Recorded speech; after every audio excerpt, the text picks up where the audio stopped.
And thank you for staying with us. Now, details. In our first story, Education Minister Dr. Matthew Opoku-Prempeh is providing updates on what he has done in the past 3 years at today's edition of the Nation Building Update. The theme for today's presentation is the teacher at the center of quality education. We are joined on the phone by my colleague Efwa Evans-Chinnery, who is present at the venue to give some updates. Hello, Efwa. Good morning. Good morning, Godwin. Right, thank you for joining us, Efwa. What has the minister been saying so far?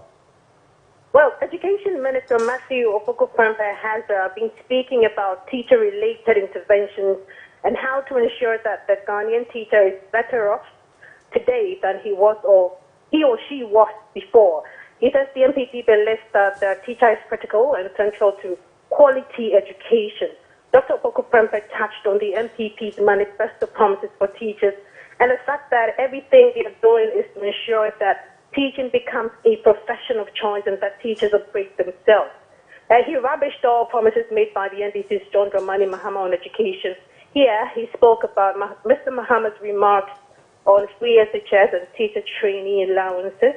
Well, the MPP, he says, has abolished the 3-month pay policy and so cleared over 91% of the legacy arrears. Mr. Opoku-Prempeh also mentioned that 93,724 teachers have been recruited so far. The fact that all colleges of education have been upgraded to university colleges, they have restored teacher training allowances and developed national teacher standards, and also set up the Akintiapia Menka University of Skills Training and Entrepreneurial Development, established to provide higher education in technical and vocational to train teachers for TVET institutions. So these are some of the MPP's achievements when it comes to education. That's the education minister spoke about. Right. You mentioned what he said about what former President John Dramani Mahama said. Did he speak about what the country should expect in the next 4 years should the government retain power?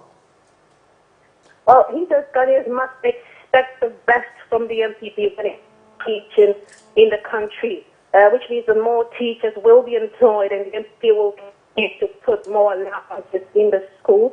Another thing worth noting is that the education minister mentioned that very soon the minimum qualification for a teacher will be a bachelor's degree. Right. Very interesting. Any more you have for us?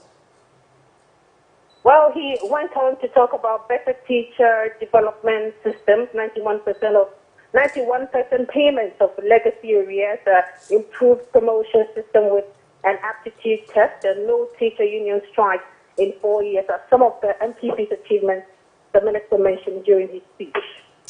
Very well. Thank you, Efwa, for joining us. And that was my colleague Efwa Evans-Chinnery at the Nation Building Update by the NPP government. Moving on, the Inspector General of Police, James Oponbuenu, has cautioned the public against any form of political violence in the upcoming December polls. According to him, the police is well prepared and anyone who dares to foment trouble that will mar the nation's peace will be dealt with. The IGP said this at a press briefing during a day's working visit to the Eastern region.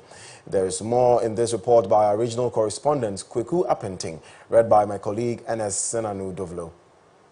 The visit by the Inspector General of Police to the region was to facilitate an interaction with the personnel and assess their operations and readiness towards the upcoming general elections. Briefing the media after a short drill exercise demonstrating how the police will handle any violence that may erupt in the course of the elections, the IGP, James Oponbuenu, stated that he has already appealed to traditional leaders to speak with the youth in particular to desist from any act that may lead to violence. I've been to see the chiefs and appeal to them to always be talking to the youth in the communities, not to allow themselves to be used to foment violence during the elections. And let me also take this opportunity to warn any troublemakers that on that day, they should stay away from the polling stations.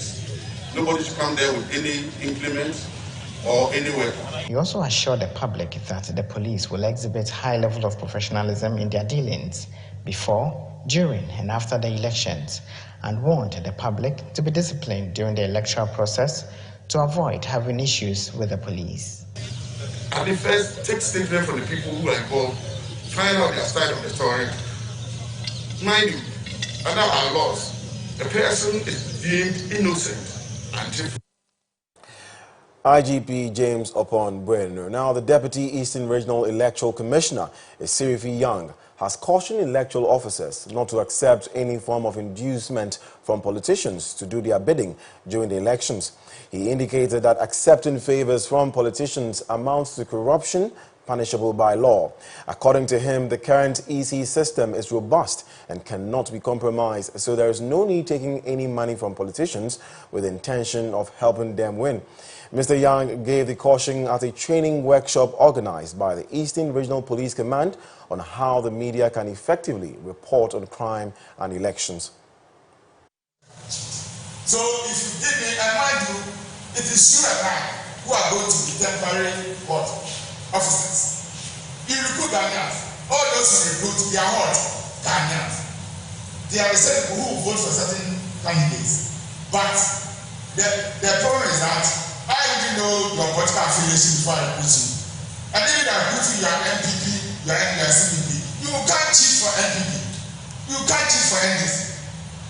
How are you going to cheat it? Now you have verification device. Unlike previous times, when people might say, oh, those who are dead.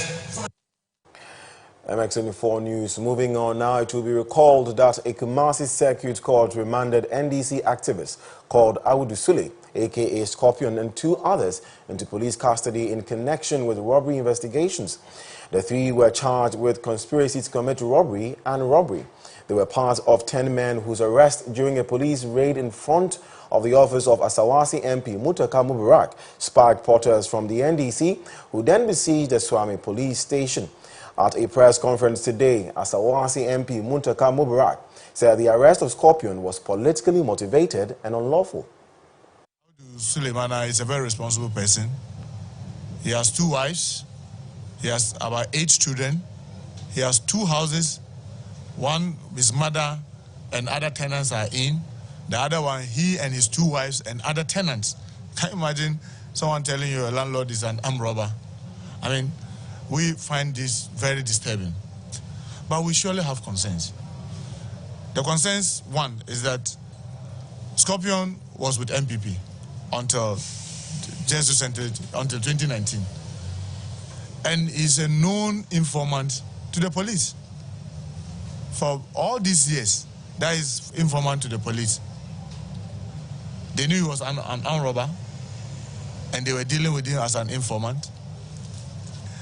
We are convinced beyond reasonable doubt that this thing, arrest of Scorpion, is purely politically motivated. And I just want to remind the police, and especially the court, that they are institutions that create balance to power. Meanwhile, the police in Accra have also invited the Member of Parliament for Ododo-Dio constituency, Nilante Vanderpoy, and NPP parliamentary candidate Nilante Bannerman to aid investigations into the clash between members of their respective parties last Sunday. Speaking on the current affairs edition of Spotlight on MX24, security analyst Adam Bona said intel within the security sector and partner agencies is weak and almost non-existent.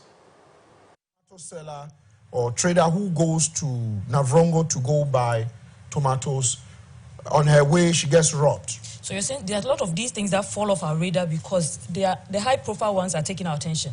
Exactly. And so that's why I said the soul of every security is its intelligence sector. And that sector, to me, and I believe that we've all raised it, is really not in existence. And so if you look at it, you need the national security, the BNI, and the other sectors to work in a manner that they would pick intel, share the intel, if it has to do with some invading force that is coming from either our northern or southern borders, then you send the military. If you need the paratroopers to go in, so they will determine the kind of logistics you need, human and all that you need. Depending on what issue it is and where it is. Most of these things happen and we are reactionary. And so you see, who would have thought that, you know, we will be, I mean, I am not surprised, because then the sitting MP recently was in the news for getting, he said he's been beaten. And I was expecting the sector to say, from a certain point to a certain point, no political rallies in that community, no political route march, no whatever they call them, they go on what? Peace walk. No, nothing. There's certain gatherings. Nothing to instigate Yes. this. But once they looked on, and you can see police So we officers, had this coming. There was a precedence. Exactly. And this is not, they are about 4,000 something hotspots that have been identified. Another security analyst on the same show, Adib Sani, said crime has been on the rise since 2017, and he thinks leaders of the security agencies must be held accountable. Let me first of all state unequivocally that crime has been on the increase in Ghana since 2017. As a matter of fact, when the current president was elected, one of the first appointments was the National Security Minister, in line with the Security and Intelligence Agencies Act. So, I mean, I was extremely happy, because that indicated the seriousness he has so far as security is concerned. Unfortunately, that is what happens when you try to force a square peg into a round hole. We have a National Security Minister who is an accountant and who doesn't have that third eye. And so that is why we're here today. Unfortunately, you say the National Security Minister doesn't have what it takes to run the ministry. He doesn't have that third eye. He's proving not to have it. I mean, beyond reasonable doubt. On several occasions, I have called for him to resign, not based on emotions. Has he done any specific things that have made you form this opinion? Yes, because like my big brother has stated, a lot of the issues we have currently has got to do with intelligence failure. And when you look at his responsibilities in the security and intelligence... Adib Sani speaking on MX24 Spotlight. Now, a research conducted by the Goodmarcher Institute, John Hopkins Bloomberg School of Public Health, and the Kwame Nkrumah University of Science and Technology has revealed between 2015 and 2019, 121 million abortion cases were recorded worldwide. This story up next after the break. Stay with us.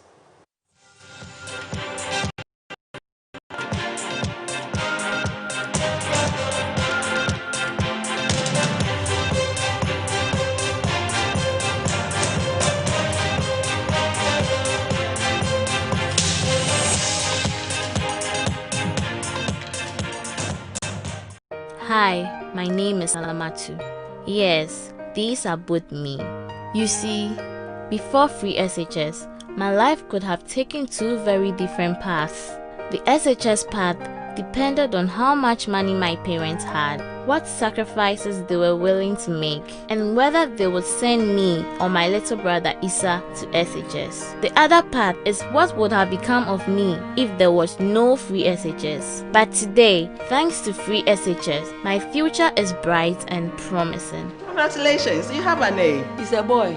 Instead of depending on others, I will stand on my own feet and help my family. Free SHS is where my dreams for a better future and the dreams of thousands of young girls become a reality. Don't let NDC take it away from us. Vote for NPP and give all Ghanaian girls a chance for a better future. They'll go with the 4-4-2 diamond formation for that early lead. An early goal will settle the nerves. The away team has been in bad form. They will feel the pressure. The home side's kept 2 clean sheets in a row. It's all about momentum. Who will have the stamina to last the 90 minutes? The star striker is suspended. They've got no kappa. The marking will be tight. This will be won or lost in the midfield. This is why I bet. This is why I bet. This is why I bet. Betway, for the love of the game. Shop online, get free swipes, and enjoy greater security with a card that turns banking on its head. That's Africanacity. That's ABSA.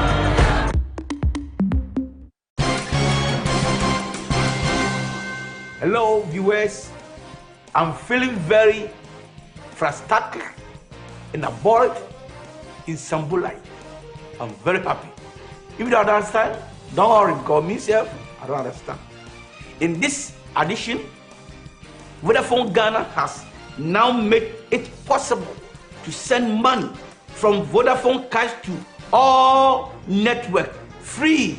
We will cross over to our senior reporter for more details. Ladies and gentlemen, I'm standing in front downtown. You know, I'm learning to make a vlog. I'm not funny as you said. Vodafone, I'm not quite said. Ultimate Senate, Kadutopia, Emily Dutopia, Echo all the network. I will check up there. Me Tissi Montezo, Diamond Falcon. Fifia, Matendo says, don't you put charges, Manome. Two, you bro, charges on your wumlo, at the harmonium. A beer says, do not have charges or clung Hanning, you may fail in on me. Instead, I'm a charges, man, charges I met G, Naka charges, when we know, money cafe in the BP, or any food for For me, I do a lot of online transactions. I think I see. See, the excitement for me is that I get to save a lot on Vodafone Cash. Please put me down.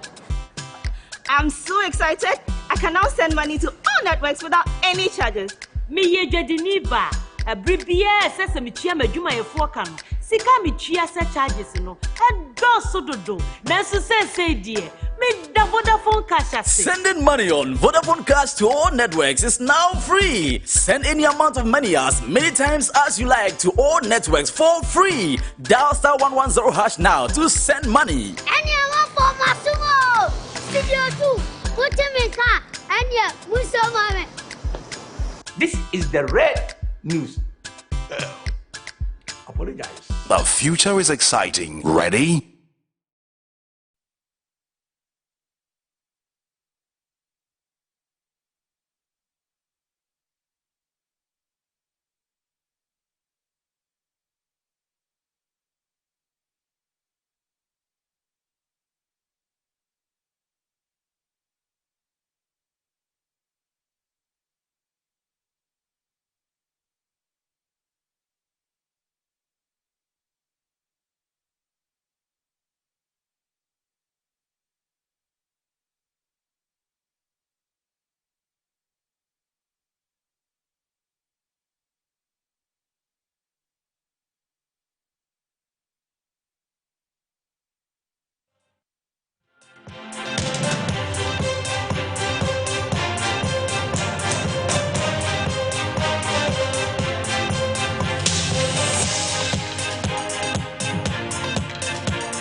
MX24 News live from the Silicon Square here at East Legon in Accra with me, Godwin Nambo. Moving on.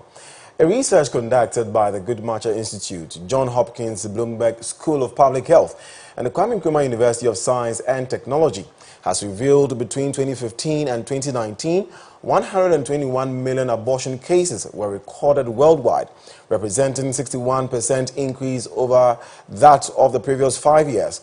The report noted, for instance, that Ghana recorded some 200,000 induced abortions in 2017 alone. At the presentation of the report in Accra, senior research scientist at Goodmatcher Institute, Dr. Sarah Kyob, said 70.8% of all abortions done in Ghana were illegal, and an estimated 25.5% of the women involved experienced complications. Senior lecturer at KNUST School of Medical Sciences, Dr. Ismon Otupri, added that unsafe abortions contributed substantially to Ghana's high maternal mortality. The report also revealed that 53% of total pregnancies in Ghana are unwanted, which represents an estimated 767,200 unintended pregnancies each year. In a yet-to-be-aired abortion documentary, a lady narrated her abortion experience to MX24. Joining us on the subject is senior public health nurse and maternal and child health advocate, Madam Cindy Ofori Apia. Madam Cindy, good morning and thank you for joining us on MX24 News. Thank you for having me. Now, 200,000 induced abortions in 2017 alone. How challenging is this for you guys? It's a big challenge because we realize that now abortion, the figures is so scary. The figures are not comfortable. We are not happy to get such figures because we realize the education is not going down well to the lay people, and the society or the societal norms is not so benefiting us so much. So it makes our work a bit difficult. You mentioned something about education, and that will let me ask you that the report says that 53% of pregnancies in Ghana totally are unintended. So are we failing at sex education? With sex education, I would say yes, the whole country, we are not doing our best. All the stakeholders include Ghana Health Service, Ministry of Health, Ministry of Education, Ministry of Information. We are all not doing our best. Even gender ministry, we are not doing our best at all with education because our cultural norms doesn't permit us to do this. So it makes it difficult for sex education to go down to the grassroots for everybody to get. Even those who have access to the internet, those who have access to read, still don't feel comfortable even sharing with their colleagues or don't even understand what they are reading or what they are watching. So I believe that education, we are still lacking behind with that. I'll come back to this question, but is abortion illegal in Ghana? Yes, abortion is legal in Ghana, not in every abortion. We have different kinds of, that's the Ghana covers, is when there is power, when there is rape, when there is an idiot, a female idiot who has been impregnated, or when there is a medical condition associated with that. With these ones, the law covers that abortion needs to be done. So how are you able to differentiate between, these things? How do you know somebody has been raped and so they have the right to, abort if they want to? Mostly rape cases come from the police station. So the police give them a form for them to come to the hospital, and then based on the form, and then we examine the case or we examine the client, and it will tell us or inform or confirm what we are looking for. Then if there is any pregnancy out of that, then there is an agreement or consent between the medical team and then the parents of that particular victim. Then abortion can be. Madam Cindy, the report also indicates that the rate of abortion is high in countries where abortion is illegal. Can we therefore boldly say that this is probably why the average woman wouldn't want to walk into, a public health center to have an abortion, but rather, go somewhere else? The thing is, our cultural norms are over everything that we do now as Ghanaians, as Christians, So there is a myth that you don't have to just walk into the facility or hospital to say, I want to do abortion. People frown on that. We have health professionals who even frown on that. Some even, ideally, they're not supposed to do that, but some even use their religious background even to chastise you or talk to you or kind of judge you. The same thing with our families, with the churches we go to now. There is always rules that we are living with, we are abiding with. So when pregnancy comes, people then intend hiding, and then they do all the dubious things that they can do to get it out, to abort it, and then it becomes the illegal. But when they seek the right help, the professionals help them, and then I don't think we'll be getting the figures we are reading out now to us. Right. Madam Cindy, 200,000 in 2017 alone is quite staggering. The number is really high. What do you think is the solution to all of this? How do we move forward from this? Gordon, I think this is 2017. Now, my mind was just going through 2020 with COVID-19 yes. and then the lockdown and how people were being quarantined at home and all that. You see, it's scary. We just need to do more education, and then the best will come out of it. That's what I can say. Right. Okay. So what more can we do, ma'am? Solution. What more can we do? There should be more awareness creation, more advert on condoms. We stop doing that. We don't do advert on condoms anymore.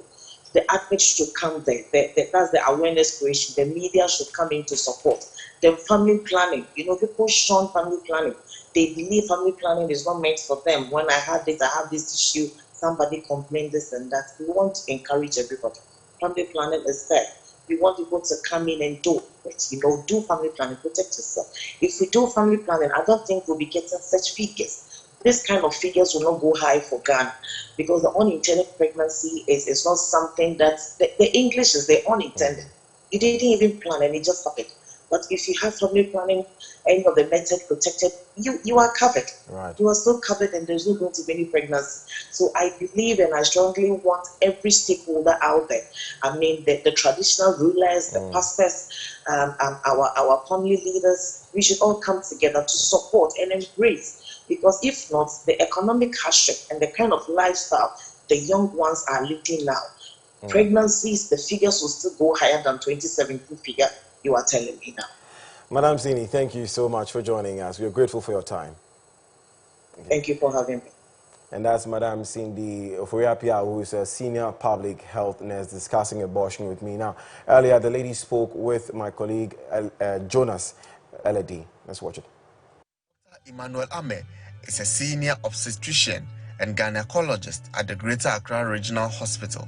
He explains what safe and unsafe abortion is. When you say an abortion is safe, means I will just put it in simple language. One, it must be performed by somebody who is trained and qualified to do it. Two, it must be performed in a place that is registered by the laws of Ghana to be able to register to perform an abortion, or to are registered as a health facility. And then the third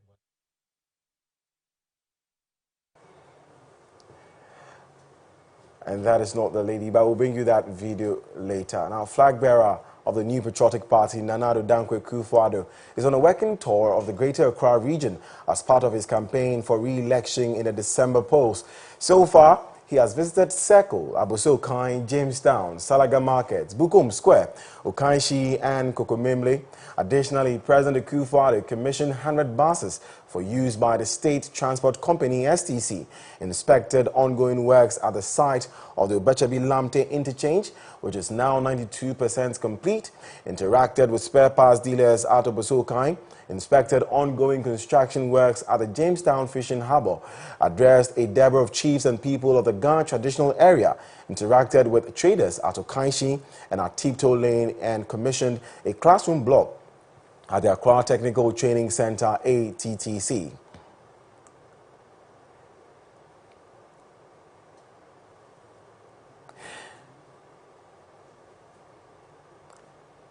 Meanwhile, his main contender, John Dramani Mahama, who is the flag bearer of the National Democratic Congress, NDC, has also been touring parts of the Greater Accra region.